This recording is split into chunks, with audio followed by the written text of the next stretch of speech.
जय हिंद साथियों, मैं अंकित कुमार यादव आप सभी का स्वागत करता हूं सृष्टि ज्ञान केंद्र में, जहां हम पढ़ रहे हैं कक्षा 12वीं के इतिहास को, जिसमें चल रहा है अध्याय 11 जिसका नाम है विद्रोही और राज।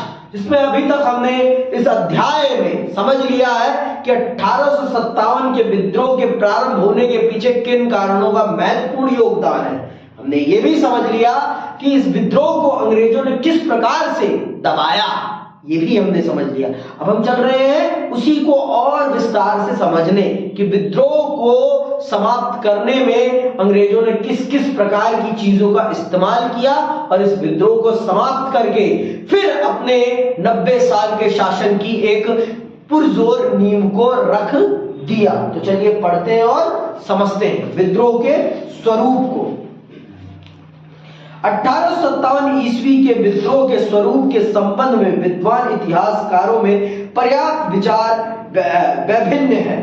जॉन लॉरेंस, जॉन सीले और सैयद अहमद खान के विचारानुसार यह आंदोलन मात्र एक सैनिक विद्रोह था, किंतु वीडी सावरकर, अशोक मेहता और डॉक्टर पट्टी भी सीतारमैया की दृष्टिकोण में यह प्रथम स्वतंत्रता संग्राम था। जॉन तो हर विचार मतलब हर लेखक ने अपनी विचार के अनुसार इस विद्रोह को एक अलग नाम दिया है।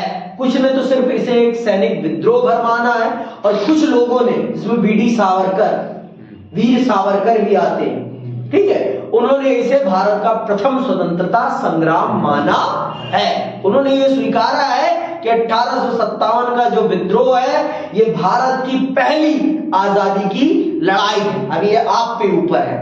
अब आपसे ये प्रश्न पूछा जा सकता है, आप 1857 के विद्रोह को क्या सिर्फ सैनिक विद्रोह मानते हैं या फिर आप इसे भारत की प्रथम आजादी का संघर्ष मानते हैं? तो आप अपने विचार लिखिए। आप फिर आपको अपने विचार के अनुसार, जो आपने पढ़ा है, जो आपने समझा है, उसके अनुसार अपना उत्तर लिखना पड़ेगा। तो अब आप तय करो कि आप क्या मानते हो। क्या मानते हो आप? संग्राम। मैं तो पहला स्वतंत्रता संग्राम। क्यों? क्योंकि जनता की भागीदारी बहुत अच्छे से थी। जनता ने पूरा विरोध किया था अंग्रेजी शासन का, पूरा विरोध किया है उन्होंने। ये बात आप जान लो, जनता के दिल से निकला था वो विद्रोह। जनता के हर वर्ग ने इसका विरोध किया था। समझ में आई बात? आगे सुनो। जॉन बेनस्टर्न ने इसे अपनी पुस्तक टॉपिक्स फॉर इंडियन स्टैट्समैन में केवल एक सैनिक विद्रोह नहीं अपितु जन विद्रोह का नाम दिया। डॉफ मेल्सन, जॉन केई एवं चार्ल्स बॉल जैसे अंग्रेजी लेखकों ने भी इस मत का समर्थन करते हुए यह स्वीकार किया कि यह विद्रोह अंग्रेजों को भारत से निकाल बाहर करने का एक सामूहिक अभियान था। इसी प्रकार बेंजामिन डिसलेरी ने भी ब्रिटिश संसद में इसे एक राष्ट्रीय विद्रोह का नाम दिया था। किसी भी निष्कर्ष पर पहुंचने से पहले हमें इन दोनों मतों को भली भांति अध्ययन करना होगा। मात्र एक सैनिक विद्रोह, जिन लोगों ने इस विद्रोह को सिर्फ एक सैनिक विद्रोह माना है, उन्होंने क्या कहा है इसके संबंध में ये सुनते हैं पहले तो। इस पक्ष के समर्थकों द्वारा अपने मत की पुष्टि में निम्नलिखित तर्क प्रस्तुत किए गए। 1857 ईस्वी के विद्रोह की प्रमुख आधारभूमि सैनिकों द्वारा तैयार की गई थी। लगभग सभी स्थानों पर सर्वप्रथम सैनिकों द्वारा ही विद्रोह प्रारंभ किया गया था। विद्रोह का सर्वाधिक महत्वपूर्ण तत्व तात्कालिक कारण चर्बी वाले कारतूसों का मामला था, जिसका प्रत्यक्ष संबंध सैनिक वर्ग से था। ठीक है, ये तर्क दे रहे हैं कि ये एक सैनिक विद्रोह है, तो उसको सिद्ध करने के लिए ये लोग ये तर्क दे रहे हैं कि हाँ, इन्हीं कारणों से ये विद्रोह हुआ है, इसीलिए ये विद्रोह सिर्फ एक सैनिक विद्रोह है, ये और कुछ नहीं है। तो जो लोग मानते हैं कि सिर्फ 1857 का विद्रोह एक सैनिक विद्रोह है, वो अपनी बात को सिद्ध करने के लिए इस प्रकार के तर्क देते हैं। ठीक है, वो तीसरा तर्क क्या देते, यद्यपि मुगल सम्राट बहादुर शाह द्वितीय, नाना साहब झांसी की रानी लक्ष्मीबाई और अवध की बेगम हजरत महल आदि ने भारतीय शासक वर्ग का प्रतिनिधित्व करते हुए इस विद्रोह में सक्रिय रूप से भाग लिया, तथापि यह तथ्य अस्वीकार्य नहीं किया जा सकता कि प्रत्येक स्थान पर विद्रोह का प्रारंभ सैनिकों द्वारा ही किया गया था। बैरकपुर, मेरठ, दिल्ली, बनारस, इलाहाबाद, लखनऊ, बरेली, शाहजहांपुर, कानपुर, झांसी, ग्वालियर आदि सभी स्थानों पर विद्रोह प्रारंभ करने में सैनिकों की ही महत्वपूर्ण भूमिका है। मेरठ के ही विद्रोही सैनिकों ने 11 मई 1857 ईस्वी को दिल्ली पहुंचकर वायु वृद्ध मुगल सम्राट को अंग्रेजों के विरुद्ध विद्रोहियों का नेतृत्व प्रदान करने के लिए विवश कर दिया था। चौथा कारण, विद्रोह का प्रसार संपूर्ण देश में नहीं हुआ।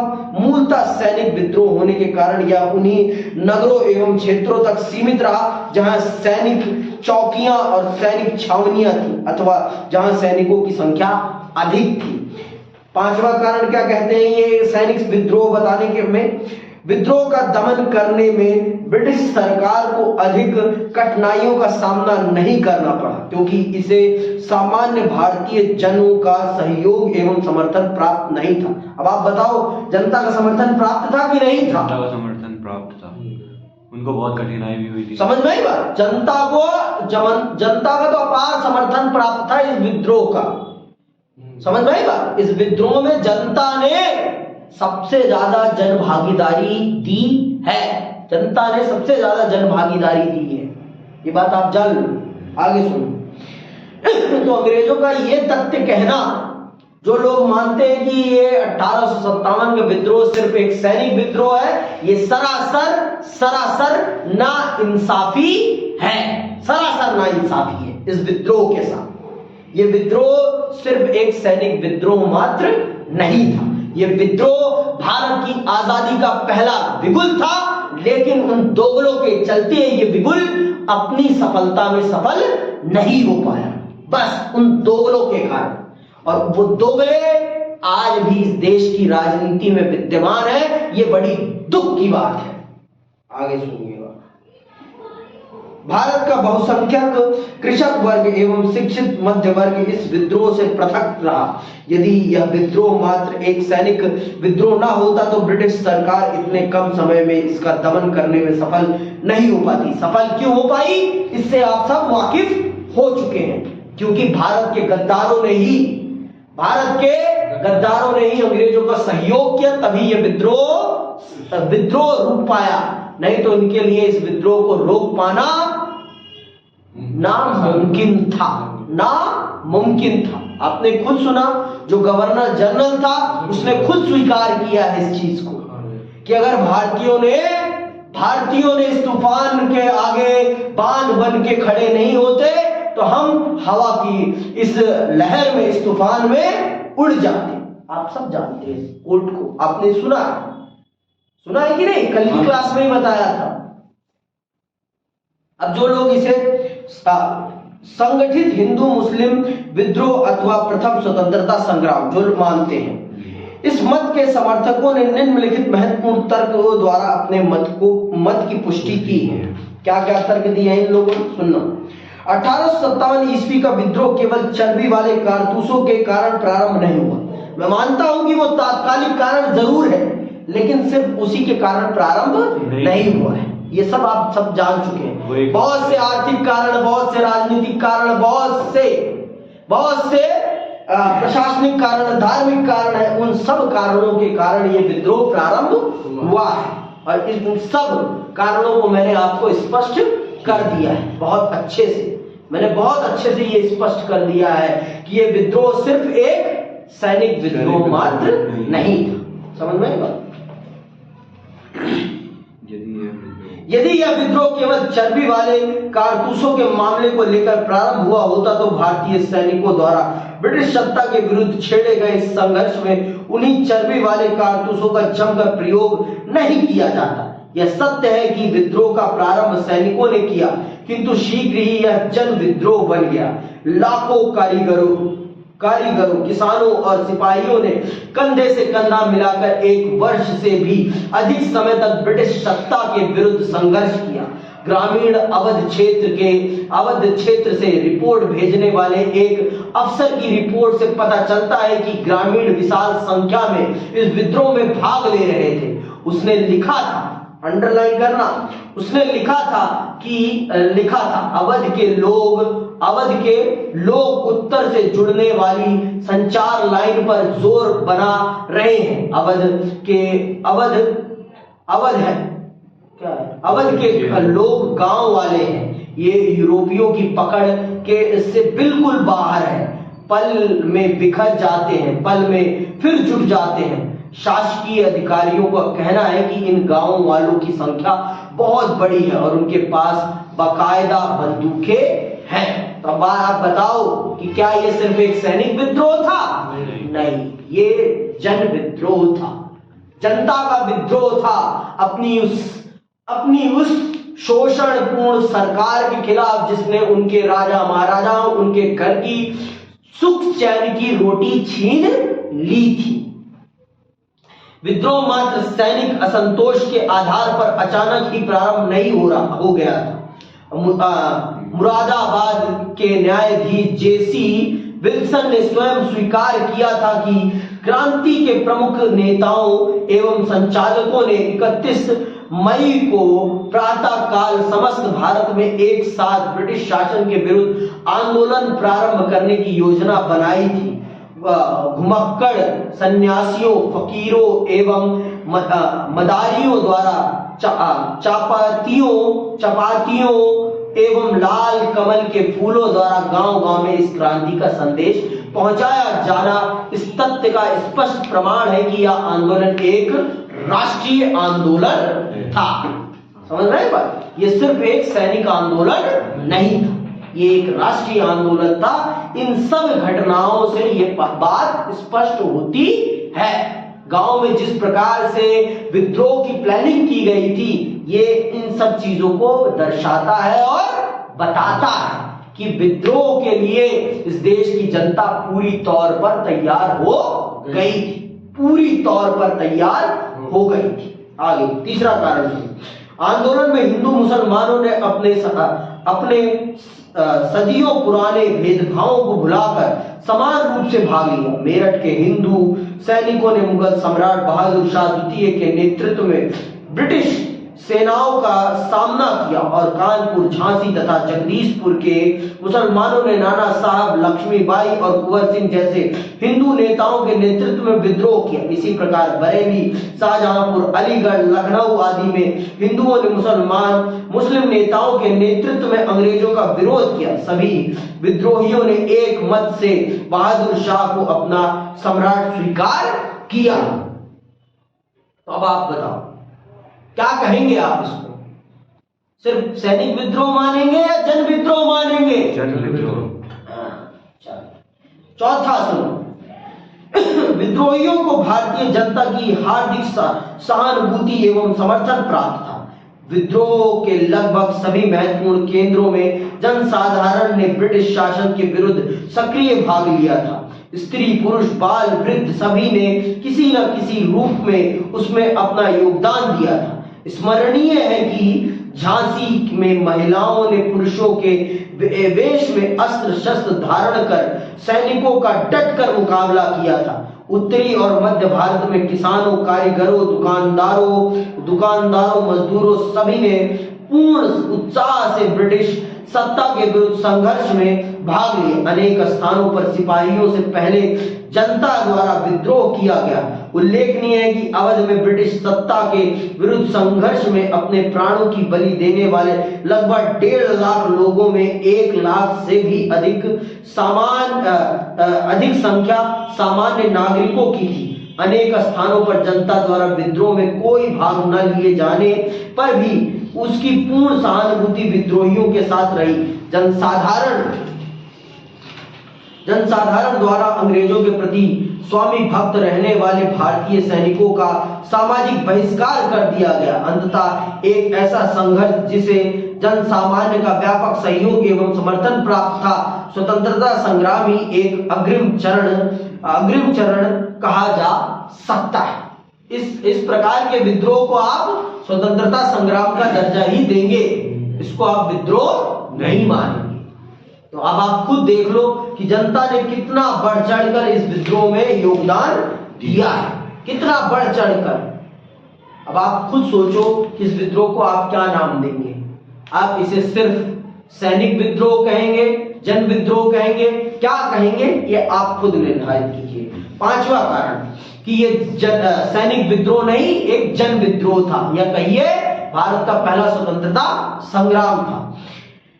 विद्रोह का क्षेत्र सीमित नहीं था। निसंदेह इसके प्रमुख केंद्र आधुनिक उत्तर प्रदेश, बिहार, हरियाणा और मध्य प्रदेश के कुछ भाग थे, किंतु देश के अन्य क्षेत्रों में भी इसका पर्याप्त प्रभाव था। बंगाल और दक्षिण भारत में कुछ भागों के अतिरिक्त शेष भारत के अनेक महत्वपूर्ण स्थानों पर ब्रिटिश सत्ता के विरुद्ध विद्रोह हुए। अनेक देशी रियासतों एवं राज्यों में शासक वर्ग के ब्रिटिश सत्ता के सहयोगी एवं समर्थक बने रहने पर भी सेना एवं जनता द्वारा विद्रोह में सक्रिय भाग लिया गया। यदि यह मात्र सैनिक विद्रोह होता ना तो इतनी शीघ्रता पूर्वक इतने व्यापक क्षेत्र में इसका प्रसार हुआ होता, और ना ही ब्रिटिश सरकार को इसके दमन के लिए सैनिकों के साथ साथ जनसाधारण को भी अपने अत्याचारों का शिकार बनाना पड़ता। अगर सिर्फ ये सैनिक विद्रोह था तो जनता को फिर क्यों मारा गया? जनता को क्यों मारा गया? आप खुद बताओ, सोचो इस चीज को।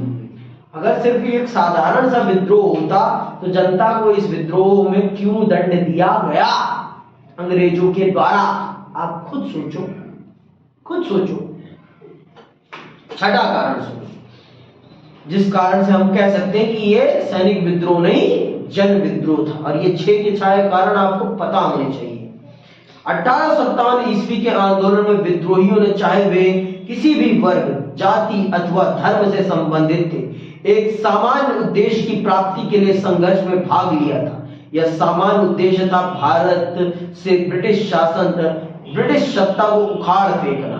विद्रोही नेताओं के व्यक्तिगत स्वार्थ चाहे जो भी रहे हों, सभी मुगल सम्राट के विगत गौरव पुनर्स्थापना करना चाहते थे। इस प्रकार 1857 ईस्वी का विद्रोह एक सैनिक विद्रोह मात्र नहीं था, यह भारत का प्रथम स्वतंत्रता संग्राम था। इसका प्रमुख उद्देश्य देश को विदेशी प्रभुत्व से मुक्त कराना था। अंततः पंडित जवाहरलाल नेहरू के शब्दों में यह कहना सर्वथा उचित होगा कि यह सैनिक विद्रोह से कहीं अधिक था। यह शीघ्र ही फैल गया और इसने जन विद्रोह तथा भारतीय स्वाधीनता संग्राम का रूप धारण कर लिया। विद्रोहियों की छवियां, चित्रों से जानकारी। देखो, अंग्रेजों ने अपने लिए सहानुभूति पैदा करने के लिए चित्रों का प्रयोग किया कि ब्रिटेन में रहने वाली जनता भारत में किए जाने वाले अत्याचार पर अंग्रेजों का पक्ष ले। इसके लिए उन्होंने बहुत से चित्रों का सहारा लिया, जिन चित्रों के माध्यम से उन्होंने भारतीय जनता को क्रूर दिखाया और अपने आप को बेचारा, लाचार दिखाया, और यह भी दिखाया कि हम कितने वीर हैं, कितने शूरमा हैं, कि हमने भारत में जो लोग अंग्रेजी शासन के विरुद्ध हैं, हमने उनका किस प्रकार से नरसंहार किया। ये भी दिखाया अपने चित्र कि हम कितने बड़े न्याय के देवता हैं। उन्होंने ये भी दिखाया अपने चित्रों के माध्यम से। वो चित्र क्या है और इन चित्रों में क्या दिखाने का प्रयास किया गया है, ये भी हम समझ लेते हैं। 1857 ईस्वी के विद्रोहियों की गतिविधियों एवं ब्रिटिश प्रशासकों की दमनात्मक कार्रवाइयों के विषय में जानने के लिए हमें अनेक स्रोत उपलब्ध हैं। औपनिवेशिक प्रशासकों, सैन्य अधिकारियों एवं अन्य अधिकारियों द्वारा भी पत्रों, डायरियों, आत्मकथाओं एवं सरकारी इतिहासों से अपने विवरण लिखे गए। इसके अतिरिक्त समय समय पर विद्रोह के विषय में अनेक मेमो एवं नोटिस जारी किए गए तथा परिस्थितियों के आकलन के लिए अनेक रिपोर्टों को प्रस्तुत किया गया। इनमें से अनेक दस्तावेजों का सैनिक विद्रोह रिकॉर्ड्स पर केंद्रित खंडों में संकलन किया जा चुका है। इन सभी में हमें विद्रोह के विषय में महत्वपूर्ण जानकारी उपलब्ध होती है। सुनो, क्या उन्होंने अपने चित्रों के माध्यम से क्या दिखाना चाहा है, आप ये समझ लो। देखो, रक्षकों का गुणगान, रक्षकों का, जिन लोगों ने भारत के विद्रोह को दबाया उन लोगों को रक्षकों के रूप में दिखाया गया है कि जिन लोगों ने जैसे ये द रिलीफ ऑफ लखनऊ, ये जो चित्र है द रिलीफ ऑफ लखनऊ है, इसमें अंग्रेजी सेना नायकों को ये दिखाया गया है कि इन्होंने जनता की रक्षा की है उन विद्रोहियों से, उन अत्याचारी लोगों से। ये आएंगे चित्र और आपको इन चित्रों को परिभाषित करना पड़ेगा। इन चित्रों के माध्यम से क्या दिखाने का प्रयास किया गया, आएगा एक चित्र जरूर आएगा। 1857 के विद्रोह में से एक चित्र जरूर आएगा, ये जान लो, और वो भी 5 नंबर में आएगा। और उसके बारे में आपको डिस्क्राइब करना पड़ेगा, या तो चित्र का नाम पूछेंगे या तो चित्र में क्या बताने का प्रयास किया गया ये पूछा जाएगा, तो आपको बताना है, ठीक है। तो ये जो चित्र है इसमें ये बताने का प्रयास, इसमें देखते हैं एनसीईआरटी में से देखते हैं, ज्यादा अच्छा रहेगा, ठीक है। एनसीईआरटी में से देखेंगे तो ज्यादा बेहतरीन समझ में आएगा आपको, ठीक।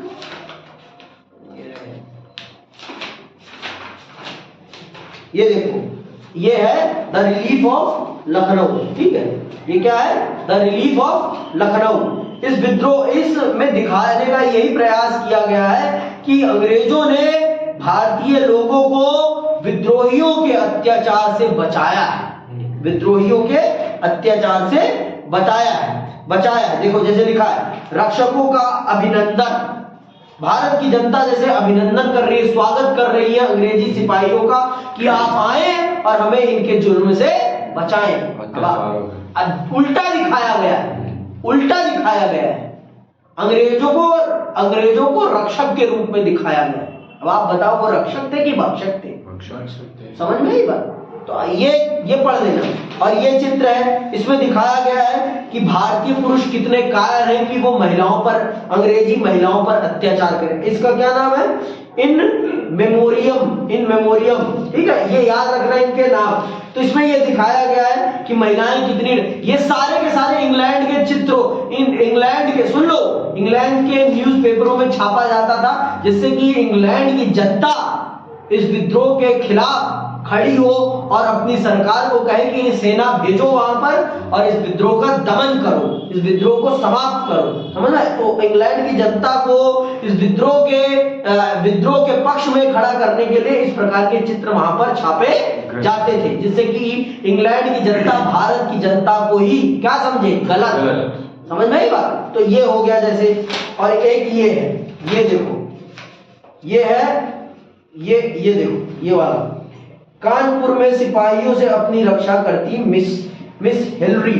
इसमें दिखाया गया है कि भारतीय सिपाही औरत की इज्जत को लूटने का प्रयास कर रहे हैं और वो अपनी रक्षा बंदूक के माध्यम से कर रही है। इन चित्रों के माध्यम से यही दिखाने का प्रयास किया गया है कि भारत के लोग गलत हैं और वो सही हैं। इसमें भी यही दिखाया गया है।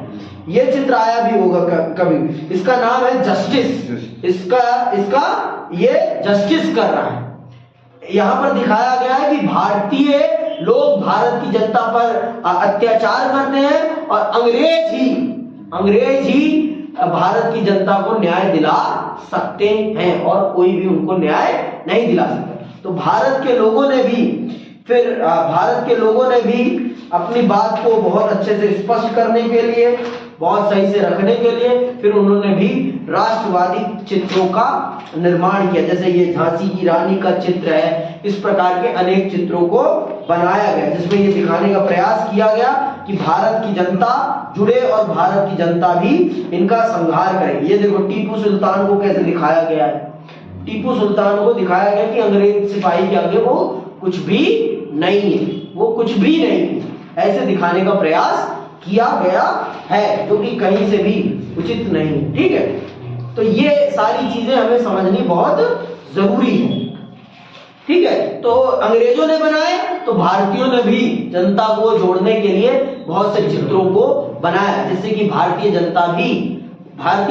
जनता भी जुड़ सके और इनकी चालों को बहुत अच्छे से समझ सके और इनका संहार कर सके। तो अब आप पढ़ लेना, यही सारी बातें यहाँ पर लिखी हुई है, कोई खास बात नहीं। इसी के साथ ये चैप्टर समाप्त होता है। जय हिंद, जय भारत।